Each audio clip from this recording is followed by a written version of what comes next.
Broadsword calling Danny boy. Broadsword calling Danny boy. It's GeneralLotz yet again, and we are playing some more awesome Return to Castle. But the weapons loadout on the new torpedoes is taking more time than originally anticipated. I don't have time for this nonsense. I have important business to attend to.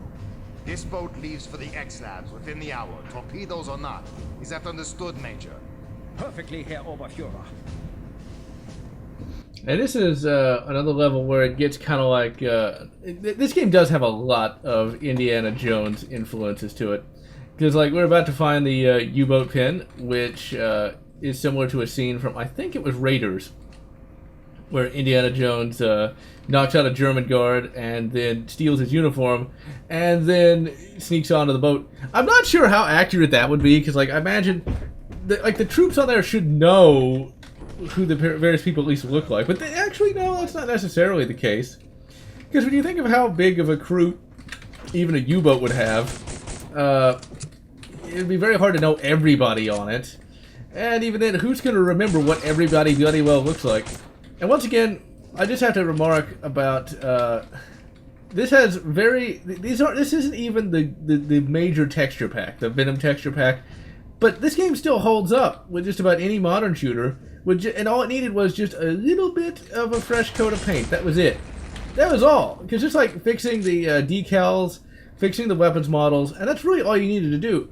Yeah, the enemies don't look that amazing, but man, this game still looks good. Still looks damn good. And all it needed was a fresh coat of paint. That was it. But I just... Talking about a fresh coat of paint, why could... Fucking Gearbox, though. Fucking Gearbox having the Duke Nukem license.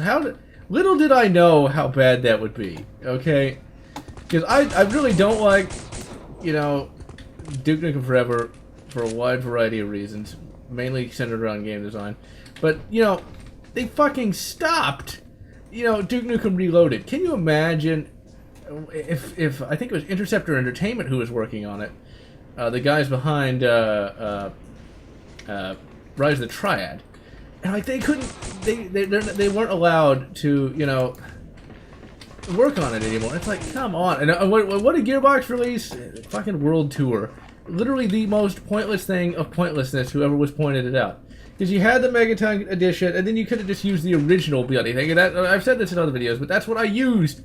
Just my original files, my original Duke files, and just bloody well used ED32. Like, what the hell is with that, you know? But that's Randy Pitchford for you. Shit. Who fires off a gun? Who fires off a gun? And how many does he have? That's one thing I've always hated about video games. Like, he obviously didn't have just like a massive stockpile of fucking tubes up there. So, go fuck yourself. Oh, hey, fuck you, dude. He's just his AI can't be activated, so it's like, hey, could you open the door?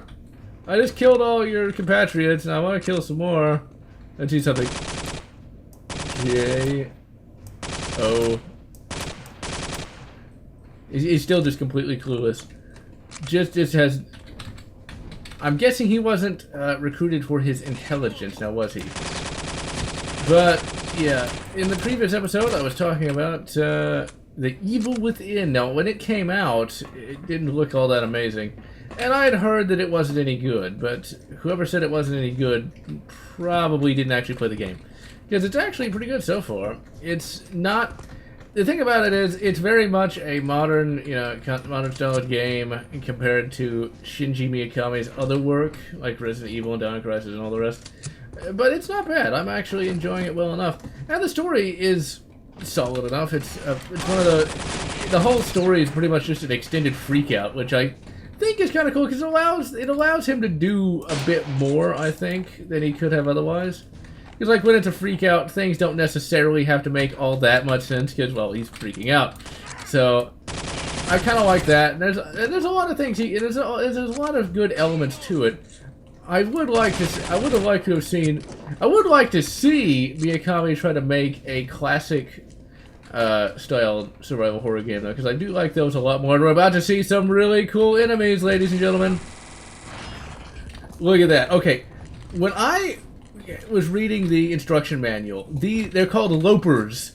When I was when I was reading the instruction manual, like, it hyped these guys up so much, and they're really cool. And also, this should go to show you that the Krauts are insane, because they'd actually do something like that. Ooh, they actually... I don't know if the original one had that, but it does look pretty fancy. But look at that. That is a damn imagined... Ooh, we got the fucking chain gun. Time to take old Painless out the bag. Oh, hell yeah. Although you kind of need one of these to kill these guys, because they are tough. Like, that's pretty much what the Krauts would have done. See, none of this is entire... Well, obviously they wouldn't have super Tesla tech. That's more the purview of the Russians than anything else. And look at that. He was able to kill me so easily. Normally I don't like getting killed, but that's still awesome nonetheless. That we actually... Because look at this. Until this point, all we'd fought were some zombies. Now we've got a whole new enemy type and a whole new aspect to the game. Okay? I just can't... That's one of the things that's... Once again, greatest first-person shooter ever. Well, maybe not the greatest first-person shooter ever, but one of like the... It's in the top... This is in the top 10, and I played a lot of first-person shooters in my time. Okay, you know what? I'm going to introduce him to Mr. Hanserfaust. Eat jet of molten metal, dude. Wow, that did nothing to him. But look at this. This is a completely new type of gameplay, though. It's not just shooting, because like he goes really fast, and he can do a lot of damage with his Tesla flatulence. And that's just cool. I mean, that is cool, because like this in the instruction manual, it really hypes these up, and it really makes you dread finally encountering these things. That is how you make a fucking video game. Yo, this... Needless to say, GeneralLotz is orgasming just a little bit at how awesome this is. But historically, the Krauts would have probably done something like this if they could. What they did do, you know, was just as bad. And it was just as morally reprehensible as taking one of their troops. Well, you know what? If I really want to make it really depressing, that's likely not one of their troops. That's likely some kind of concentration camp victim that they cut their lower half off and put a Tesla thing on. So that's depressing, isn't it? Although I would likely it would be one of their own troops because they'd be better fed and potentially loyal. But then again, these are attacking all the guards, so there is that. So, but that's the thing, though. The Krauts would have loved to have been able to do this back in the day. And one of the things they like to talk about Dr. Mingla like he's some kind of super genius.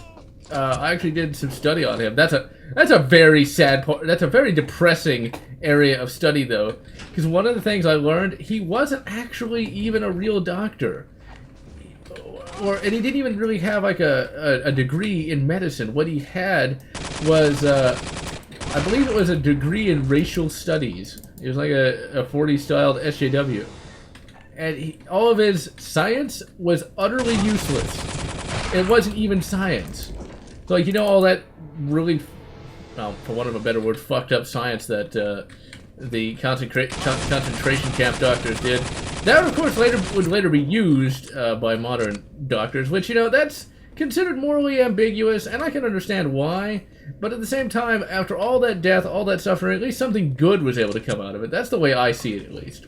That it could go on to actually help people. Now, thankfully, well, actually, that didn't happen. And I'd like to say that those really horrible people were executed by being hung, but sadly not all of them were, and many of them actually escaped prosecution. Mingla, however, eventually got his. Wikipedia says he died by hitting his head on the bottom of a pool. I don't buy it. I think somebody killed him. Somebody bashed his head in, which was too good a fate for someone like that. Well, that's the thing about World War II that you'll also study that is kind of depressing as well. Oh, kind of it is a lot of those war criminals did actually escape final prosecution.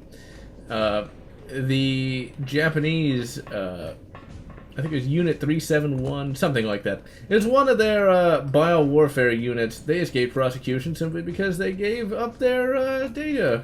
Brilliant, right? But that's politics for you. It was all politics that had it. That's one of the things about... okay, what the hell does this do? That's one of the things about Shin Godzilla, changing topics yet again, that was really quite good, was how it was just showing the massive bureaucratic inefficiency. It's like, Godzilla lands, smashes a few things, and he's like in his weakened form, because Godzilla does change form throughout the film. He's like in his weakened form. It takes 2 hours for them to do anything, and then they eventually don't do anything, and he escapes, and he comes back stronger than ever. And that's one of the things. Politics, man. Politics are worse than you'd think. Like the face of politics right now happen to be, oh, we need to have that shut. The face of politics right now is Hillary and Trump. Well, it's November as of this video going up, so who knows who's going to win. But yeah, that's the face of politics now, but it's really a lot worse than that. There's a lot of political maneuverings that are going on beyond anything we can actually see, and even if we did know about it, the news media likely wouldn't report it. But one of the big problems that I have with politics is it's the politicians that just care about themselves and their own power and not anyone else. That's one of the things that you saw in Shin Godzilla. Godzilla was just a force of nature stomping around. He could have been anything, a hurricane, a typhoon, whatever the case could be.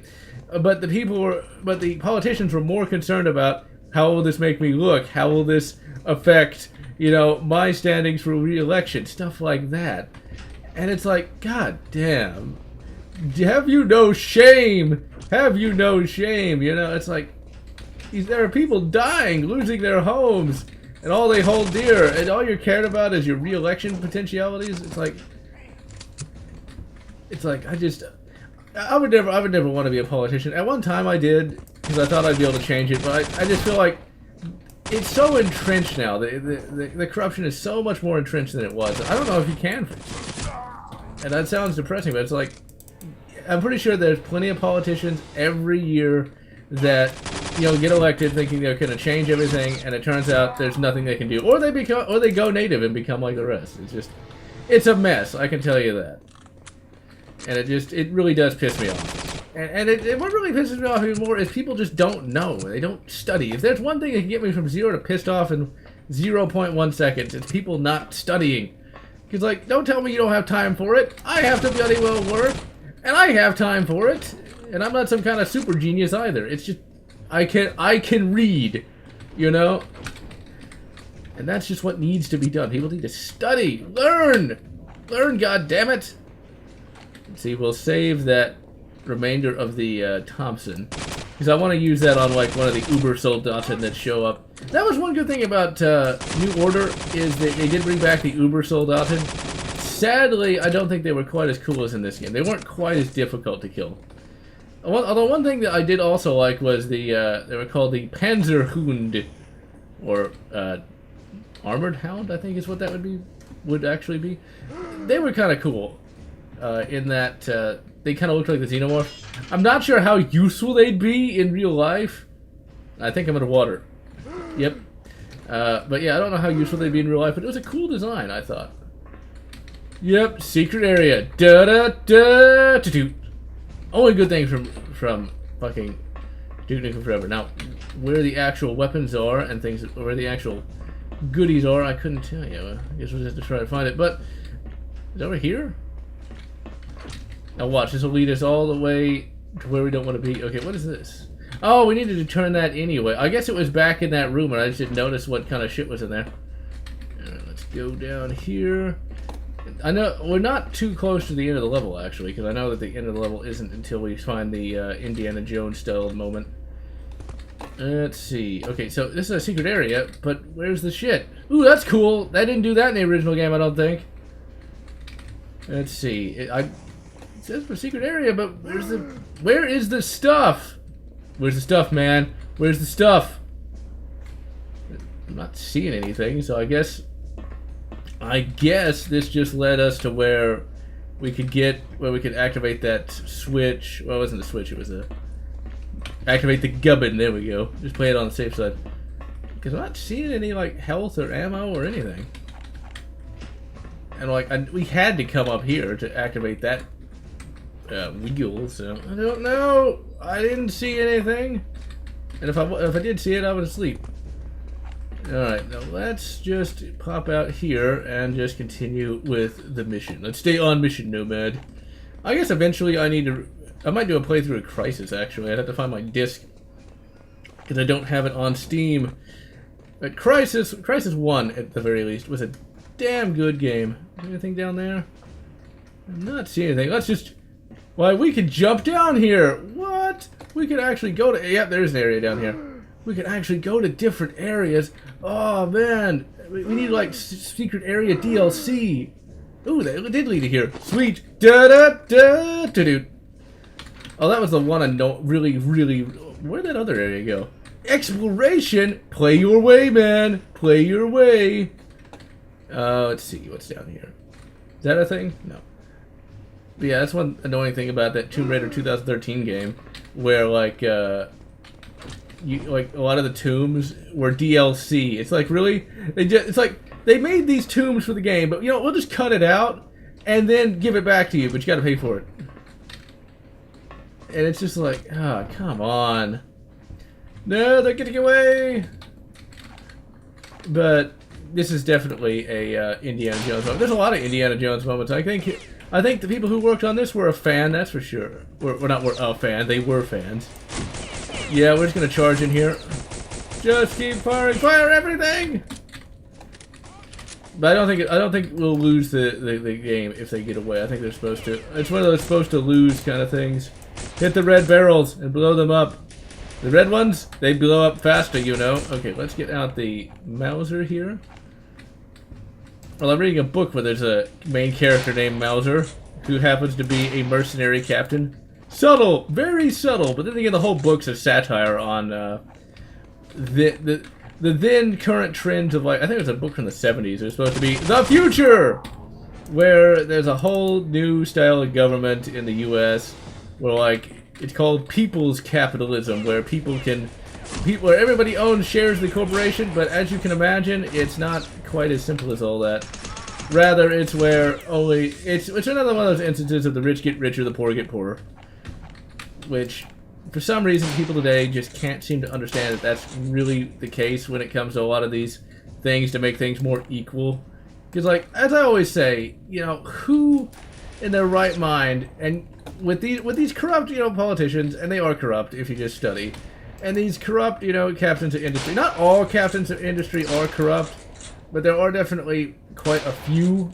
Like, when you have that, does anybody with a working brain honestly think they're going to give up any power? I mean, come on. Now, there really are some good captains of industry. There's many from the Houston area, not to toot Houston's horn yet again, but they actually had something on TV about, there's a list of the most philanthropic corporation owners, and a lot of them come from the Houston area. But, like, do they honestly think that they're going to give up any power whatsoever? I mean, it's like, seriously. It would not be in their best interest to do so, but whatever. And see, the thing is, like, it's very hard to find good discourse on any topics like this, because it always dips into crazy territory. It's like, oh, but they're controlled by the aliens, man. It's like, really? Come on! Are you joking?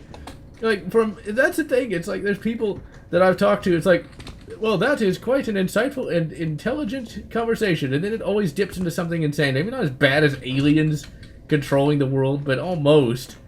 I can't imagine how look at that, look how cool that is. That blew my mind back in the day, man. That blew my mind how cool that was. And you know it'd be like a fucking cutscene now. Being able to actually, you can actually swim down there if you wanted. I don't want it though, because I usually end up drowning, but it's just like, if you let the player experience the game, it's a better thing! But anyway.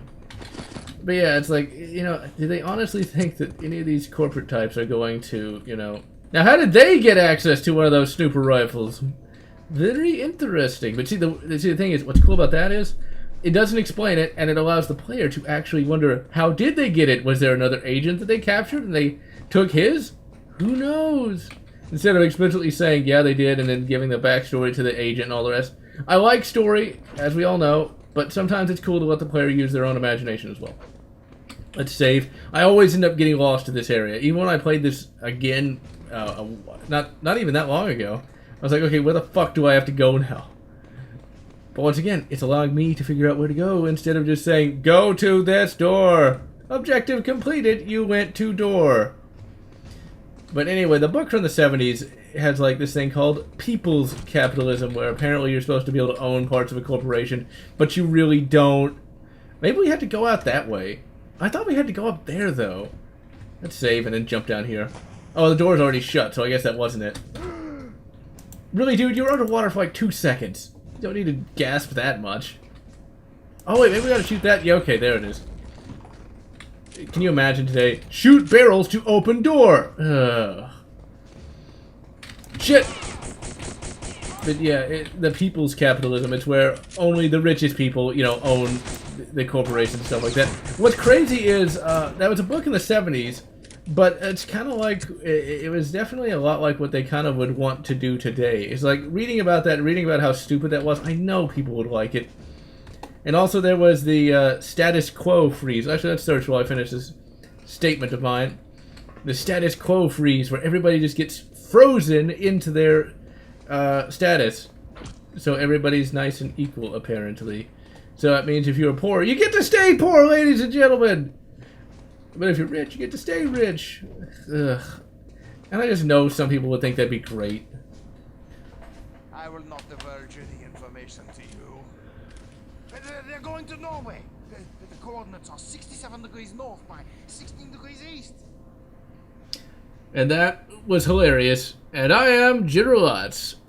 Wishing you good. Because we're going to skip this part again, just because I don't feel like letting all the cutscenes play, and I haven't earlier on. But anyway, I'm GeneralLotz, wishing you good. Wolfenstein 2009, good Wolfenstein New Order, or whatever makes you happy.